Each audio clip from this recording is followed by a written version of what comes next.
Hi friends, இன்றைக்கி நம்ம என்ன செய்யலான்னா சூப்பரான ஒரு சட்னியும் 2 சட்னி அதுக்கப்புறம் தோசை சூப்பராக டின்னருக்கு செய்ய போகிறோம். அதுக்கு ஒரு பெரிய வெங்காயத்தை எடுத்து இந்த மாதிரி நீட்டமாக கட் பண்ணிவிட்டு எண்ணெயில் வதக்கிட்டு அது கூடவே ஒரு 4லேருந்து 5 தக்காளி சிம்பிளாக செஞ்சுக்கலாம். அது கூட 4 வரமிளகா அதுக்கப்புறம் உப்பு, அவ்வளோதாங்க.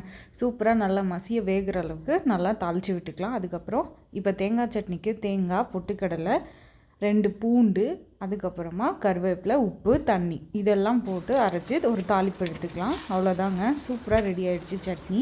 இப்போ அந்த சட்னியும் அரைச்சி எடுத்தாச்சு. இப்போ நம்ம தோசை ஊற்ற ஆரம்பிச்சிடலாம். அவ்வளோதான். ஹஸ்பண்ட் இப்போவே வந்துட்டு எவ்வளோ தோசை சாப்பிட்லான்னு கணக்கு போட ஆரம்பிச்சிருப்பார்.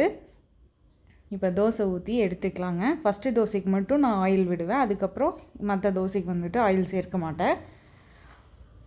இப்போ ஒரு தோசை முடிஞ்சோடனே செகண்ட் தோசை ஆயில் இல்லாமல் ஊற்றிக்கலாம். அவ்வளோதாங்க, 2 சட்னி வச்சு பரிமாறிடலாம். ஹஸ்பண்ட் ஹாப்பிங்க.